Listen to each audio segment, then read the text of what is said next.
স্বাগতম সায়েন্স ক্রাফটে। আমাদের আজকের গবেষণার বিষয় হলো পাই। গবেষণার বিষয় পাই সমান 3.1416। এই নাম্বারটি গণিতবিদেরা তো বটেই, এমনকি আমরা সাধারণ মানুষও মনে রাখি। কিন্তু এই পাই আসলে কি? আমরা যদি একটি বৃত্ত নেই এবং এটার ব্যাস আমরা খুব সহজে স্কেল দিয়ে মাপতে পারবো, কিন্তু ঝামেলা হয় তখন যখন আমরা বৃত্তটির পরিধি মাপতে চাই। এই গোল রিংটাকে কেটে টেনে সোজা করে স্কেল দিয়ে মাপা সত্যি অনেক ঝামেলার কাজ। কিন্তু আসল ঝামেলা তো তখন হয় যখন এত কষ্ট করে বৃত্তটির পরিধি মাপার পর যখন বৃত্তটির সাইজ পাল্টে যায়, অর্থাৎ অন্য সাইজের একটি বৃত্ত দিয়ে সেটার পরিধি মাপতে বলা হয়। তখন আবার এতগুলো পরিশ্রম করে বৃত্তটিকে কেটে টেনে সোজা করে তারপর স্কেল দিয়ে মাপা। কিন্তু বিজ্ঞান আছে কি জন্য? এই জটিল কাজটি আমরা খুব সহজেই করে ফেলতে পারি একটু বিজ্ঞান খাটিয়ে। আমরা যদি বিভিন্ন সাইজের বৃত্তের দিকে তাকাই তবে দেখতে পাই যে বৃত্তগুলোর সাইজ বড় হওয়ার সাথে সাথে যেমনি তাদের ব্যাস বাড়ে তেমনি পরিধিও বাড়ে। তার মানে বৃত্তের ব্যাসের সাথে পরিধির একটি সম্পর্ক রয়েছে, আর সেই সম্পর্কটা যদি আমরা আবিষ্কার করতে পারি তবে শুধু স্কেল দিয়ে যে কোনো বৃত্তের ব্যাস মেপে আমরা তার পরিধি বলে দিতে পারবো।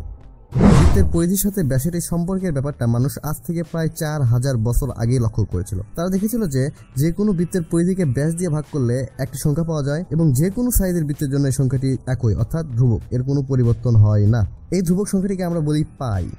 যদিও তখন তারা এটাকে কি বলতো আল্লাহ মালুম। প্রাচীন গ্রিক, ব্যাবিলিয়ন, চাইনিজ, এমনকি আমাদের উপমহাদেশীয় গণিতজ্ঞরাও এই বিশেষ ধ্রুবক সম্পর্কে জানতো, কিন্তু তারা কেউই এর নিখুঁত মানটা জানতো না। তারা যা জানতো তা হলো পাইয়ের মান হলো 3-এর চাইতে সামান্য বড়, কিন্তু সেই সামান্যটা এক্স্যাক্টলি কত সেই পরিমাণটা আজ পর্যন্ত 1000 বছর চেষ্টার পরেও বের করা সম্ভব হয়নি, আর কখনো যাবেও না। কারণ পাই হলো একটি অমূলদ সংখ্যা, অর্থাৎ পৃথিবী শেষ হয়ে যাবে কিন্তু দশমিকের পর এর মান শেষ হবে না, চলতে থাকবে।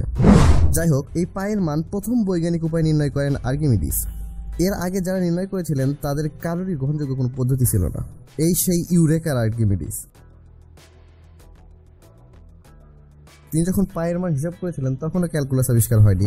আর্কিমিডিসের পদ্ধতিটা ছিল কিছুটা এরকম। আমরা জানি পাই হলো বৃত্তের পরিধি ভাগ ব্যাসার্ধ। তো আমরা যদি ব্যাসার্ধকে 1 একক ধরি তবে হিসাবের অনেক সুবিধা হবে। তো আর্কিমিডিস সাহেব 1 একক ব্যাসার্ধের একটি বৃত্ত নিলেন। এখন শুধু পরিধিটা কত সেটা বের করতে পারলেই পাইয়ের মান বের করা যাবে, কারণ যে কোনো সংখ্যাকে 1 দিয়ে ভাগ করলে ওই সংখ্যাই পাওয়া যায়।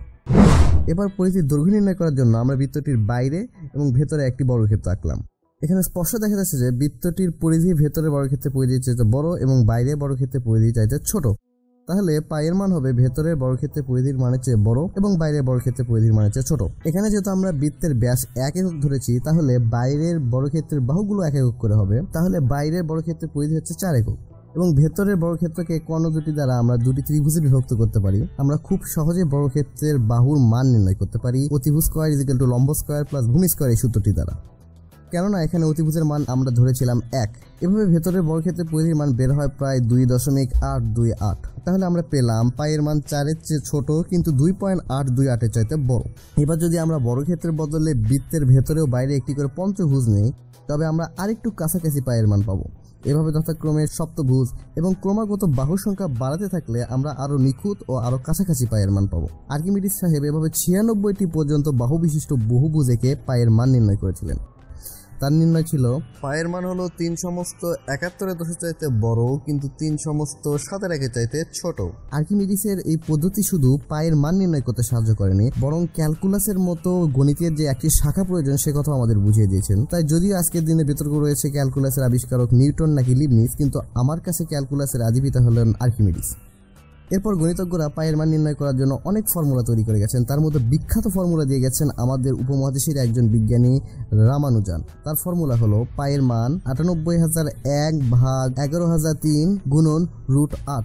এই ফর্মুলাটি 6 দশমিক স্থান পর্যন্ত পাইয়ের সঠিক মান দেয়। 6 দশমিক স্থান পর্যন্ত পাইয়ের মান খুব নিখুঁত মনে না হলেও এই মান দিয়ে অনায়াসে পৃথিবীর পরিধি বের করে ফেলা যায়। এখন অবশ্য কম্পিউটার দিয়ে পাইয়ের মান অনেক দূর পর্যন্ত হিসেব করে ফেলা হয়েছে। পাইয়ের মান 2.7 ট্রিলিয়ন ডিজিট পর্যন্ত নির্ণয় করা সম্ভব হয়েছে।